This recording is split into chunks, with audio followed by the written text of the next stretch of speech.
જે પરિવારમાં જે ઘરમાં દીકરી છે એ તમામ પરિવારો માટે આ વિડીયો ખૂબ જ મહત્ત્વનો છે। સુકન્યા સમૃદ્ધિ યોજના અંતર્ગત આ વિડીયોમાં આપણે વાત કરવા જઈ રહ્યા છીએ। ત્યારે 15 વર્ષ સુધી પૈસા જમા કરો અને દીકરી મોટી થશે અને મળશે 67 લાખ એટલે કે 67 લાખ રૂપિયા। મિત્રો, તો આ વિડીયો આશા રાખું છું કે અંત સુધી જોજો, તમને ખૂબ જ ઉપયોગી થઈ રહેશે। પહેલી વાત કરશું તો કેન્દ્ર સરકારે દીકરીઓ માટે સુકન્યા સમૃદ્ધિ યોજના શરૂ કરી છે। દીકરીઓના ઉચ્ચ શિક્ષણ માટે ખર્ચની ચિંતા રહેશે નહીં અને આ સ્કીમ તમને ગેરંટેડ ફાયદો આપે છે। કેન્દ્ર સરકારે દીકરીઓ માટે સુકન્યા યોજના શરૂ કરી છે। માતા પિતા આ સ્મોલ સેવિંગ સ્કીમ એટલે કે નાની બચત યોજના દ્વારા રોકાણ કરીને દીકરીઓનું ભવિષ્ય આર્થિક રીતે સુરક્ષિત કરી શકે છે। જો તમે આ યોજનામાં રોકાણ કરો છો તો તમારી દીકરી લગ્ન લાયક થશે ત્યારે તે ખર્ચ અને તેના ઉચ્ચ અભ્યાસના ખર્ચ માટે તમારે ચિંતા કરવાની રહેશે નહીં। આ સ્કીમ તમને ગેરંટેડ ફાયદો આપે છે।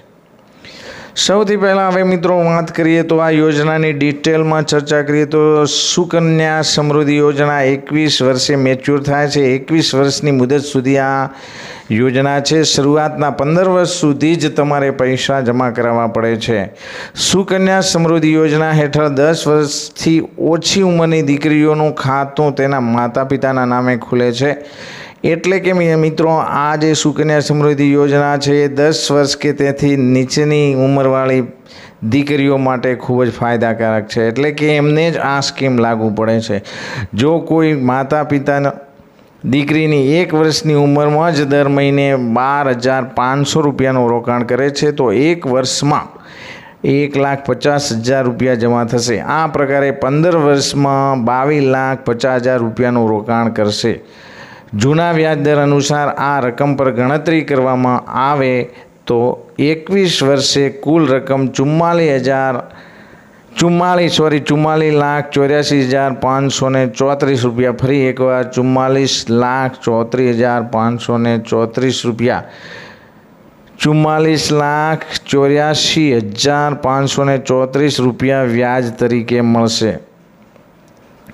આ સ્કીમ મેચ્યોર થાય એટલે કે આની મુદત પૂરી થાય ત્યાં સુધીમાં તમે કુલ રૂપિયા 67,34,534 રૂપિયા દીકરીના ખાતામાં જમા થઈ જશે।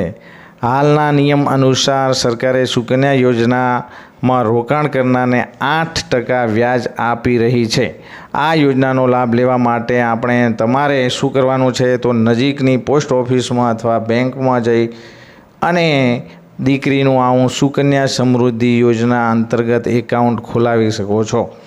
આ યોજના માટે જરૂરી દસ્તાવેજ એટલે ડોક્યુમેન્ટની વાત કરીએ તો બાળકીનું જન્મનું પ્રમાણપત્ર, એડ્રેસ માટે પ્રૂફ જોઈએ, ક્યાંના વતની છો એ માટે તો એડ્રેસ પ્રૂફમાં તમારું આઈડી પ્રૂફ, તમારું ફોટાવાળું EPIC card, election card, PAN card, passport સાઇઝના ફોટા અથવા તો પાસપોર્ટ હોય તમારે, પછી ration card, light bill, driving licence, phone bill, આમાંથી તમારે જે ડોક્યુમેન્ટ છે લઈ અને નજીકની પોસ્ટ ઓફિસ કે બેંકમાં જઈ તમારી દીકરીનું ભવિષ્ય સિક્યોર કરી શકો છો।